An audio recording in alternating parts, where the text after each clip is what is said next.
আমরা মুক্তাঙ্গনে অত্যন্ত শান্তিপূর্ণভাবে অবস্থান কর্মসূচি পালন করেছি এবং দাবি দেওয়াগুলা খুব সাধারণ। দ্রব্যমূল্যের ঊর্ধ্বগতি, এই যে গ্যাস সংকট, গ্যাস পাওয়া যাচ্ছে না, দাম বাড়ানোর যে পায়তারা, এবং বিদ্যুতের যে দাম বাড়ানো হয়েছে, বিদ্যুৎ তারপরেও পাওয়া যাচ্ছে না, জনজীবনে যে বিপর্যয়, এটা নিয়ে একটা অবস্থান কর্মসূচি ছিল। সেখান থেকে 11 দল 11টা দাবি সচিবালয়ে, মন্ত্রণালয়ে সরকারের কাছে পৌঁছে দিয়েছে।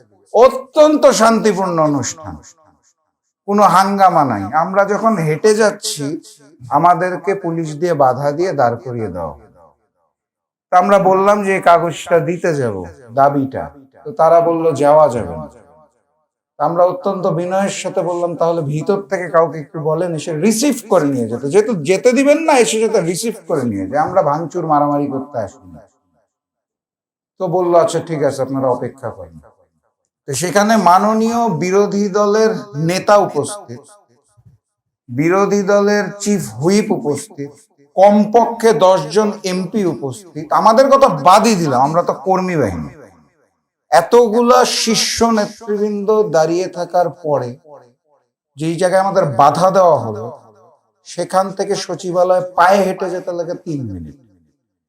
আমরা সুদীর্ঘ 35 মিনিট ওখানে দাঁড়িয়ে অবস্থান করলাম বিনয়ের সাথে। ভিতর থেকে বারবার বলা হলো আসছি আসছি আসছি বলতে বলতে শেষ পর্যন্ত তারা হাঁটা পথ 3 মিনিট এসে পৌঁছাতে পারে নাই। এটা হচ্ছে বিএনপি সরকারের অবস্থান।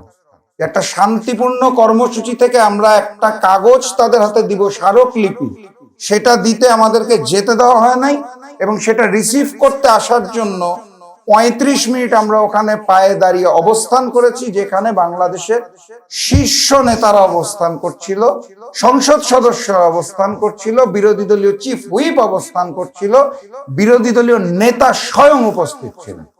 এই কাগজটা নেওয়ার সৎ সাহস বিএনপি সরকার এখনো পায়নি। এটার জন্য একটা সৎ সাহস লাগে, সেই সৎ সাহসটা তাদের মধ্যে নাই। এখন কেন নাই? কারণ হচ্ছে বিএনপি সরকার কোনো জবাবদিহিমূলক সরকার না। সরকার যেই কার্যক্রমগুলো করে এগুলার জবাবদিহি দেওয়ার তাদের কোনো প্রয়োজন নেই। কেন প্রয়োজন নাই? কারণ হচ্ছে তারা জনগণের ভোটে ক্ষমতায় জিতে আসতে পারে না। তারা ইলেকশন ইঞ্জিনিয়ারিং করে ম্যানেজ ভোটের মাধ্যমে ক্ষমতা এসেছে, এই কারণে তাদের কোনো জবাবদিহিতাও নাই।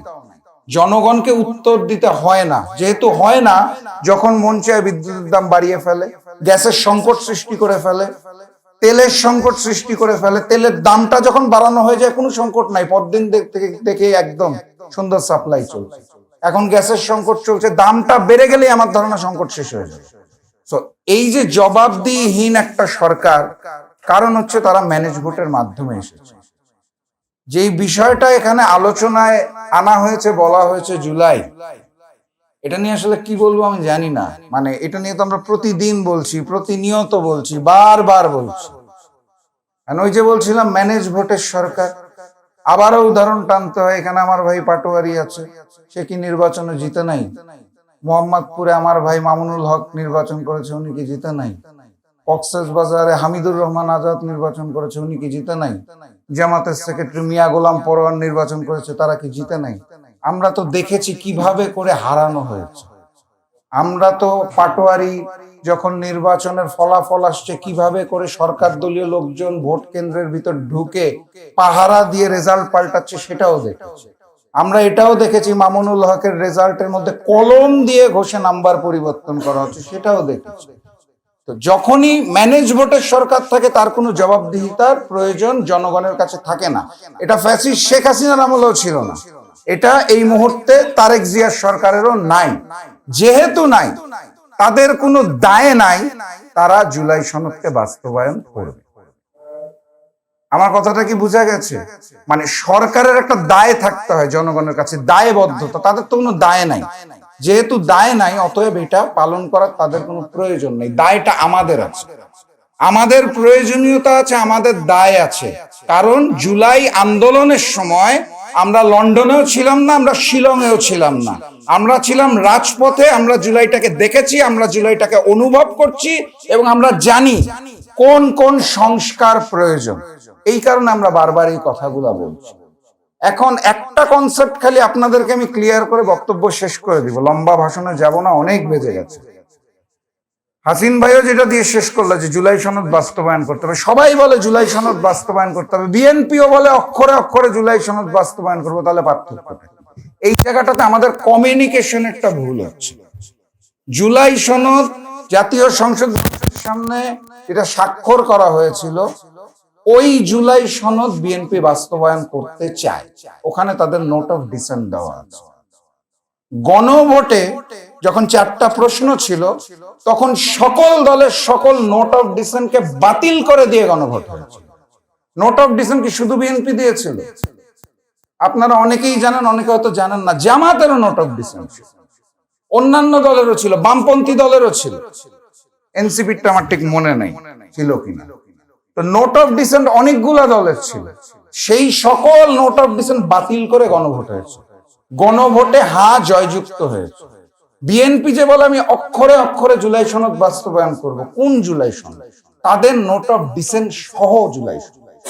আমাদের কমিউনিকেশনটা একটু পরিবর্তন করা দরকার, কারণ জনগণ ভুল বুঝতেছে। জনগণ টিভি খুলে দেখে যে বিরোধী দল 11 দল, পাটোয়ারি, আমিরে জামাত, নাহিদ, রাশেদ প্রধান গলা ফাটায় চিৎকার করছে জুলাই সনদ বাস্তবায়ন করতে হবে, আর সালাউদ্দিন সাহেব শিলং বিলাসী জীবন শেষ করে দেশে এসে বলে অক্ষরে অক্ষরে জুলাই সনদ মানে করবে। পার্থক্যটা কি? পার্থক্য হচ্ছে গণভোটের গণরায় যেটা আসছে ওটাকে বাস্তবায়ন করতে হবে, গণরায়ের আলোকে জুলাই সনদটা বাস্তবায়ন করতে হবে। ওই সংসদ ভবনের সামনে হাসি দিয়ে যে সাইন করেছিলাম নোট অফ ডিসেন্ট সহ, ওই জুলাই সনদ বাস্তবায়ন করলে কোনো সংস্কার হবে না, কারণ বিএনপি মূল সংস্কারের জায়গাগুলোতে নোট অফ ডিসেন্ট দিয়ে রেখেছে। অতএব গণভোটের গণরায়ের আলোকে জুলাই সনদ যদি বাস্তবায়ন হয়, তাহলে আমরা সংস্কারটা দেখতে পাবো। আর এখানে যে প্রশ্নটা করা হয়েছে প্রাপ্তি ও প্রত্যাশা, প্রত্যাশা প্রাপ্তি তো আসলে আমি খুব একটা দেখতে পাচ্ছি না। প্রত্যাশা যেটা, সেটা সরকারের কাছে নাই, জনগণের কাছে আছে। জনগণ জুলাইতে যেভাবে করে আন্দোলন সংগ্রাম করেছিল, গণ অভ্যুত্থানে অংশ নিয়েছিল, আমার প্রত্যাশা, আমার ব্যক্তিগত প্রত্যাশা, আর গণ অভ্যুত্থান চাই না, এবার একটা বিপ্লব চাই। একটা বিপ্লব প্রয়োজন, যে বিপ্লবের মাধ্যমে পুরা রাষ্ট্র কাঠামোটাকে ঢেলে সাজানো যাবে ভবিষ্যৎ প্রজন্মের জন্য। তো ওই বিপ্লবের আহ্বান আমি জানাতে চাই, এটাই আমার প্রত্যাশা, যে সামনে যেই আন্দোলনটা আসবে সেটাকে বিপ্লবে রূপান্তর করতে হবে। আমরা গতবার গণ অভ্যুত্থান করেছি, বিপ্লব করতে চেয়েছিলাম, কিন্তু বিপ্লবটা করতে পারিনি। এবার একটা বিপ্লব সংগঠিত হতে হবে, সেই প্রত্যাশা এবং আশা রেখে আপনাদের খালি বলতে চাই, শত্রুগুলো একটু আইডেন্টিফাই করে নেন। পুরাতন জালিম কিন্তু আবার প্রবেশ করার চেষ্টা করছে। আমি আপার কথা বলছি না, আপারটা হচ্ছে পলিটিক্যাল স্ট্যান্ড বাই, আওয়ামী লীগের কথা বলছি। পুরাতন জালিম এটা আমাদের শত্রু, মনে রাখতে হবে। আমাদের নতুন জালিম তো সবাই চিনে গেছেন, সরকারে আছে জনাব তারেক রহমান এবং সালাউদ্দিন সাহেবের নেতৃত্বে বিএনপি। আর আরেকটা শত্রু আমরা মাঝে মাঝে ভুলে যাই, অনেক রঙে রসে ভরপুর সিনেমা গান বাজনা দেখে টেকে ভুলে যাই আমাদের একটা চিরশত্রু আছে, তার নাম হচ্ছে হিন্দুস্তান। এটা ভুলে যান না, পিছন থেকে তারাই সব শয়তানিগুলা খেলে। সেটা আওয়ামী লীগকে দিয়ে খেলাক আর বিএনপিকে দিয়ে খেলা, মূল খেলাটা খেলতে চায় তারা দিল্লি থেকে।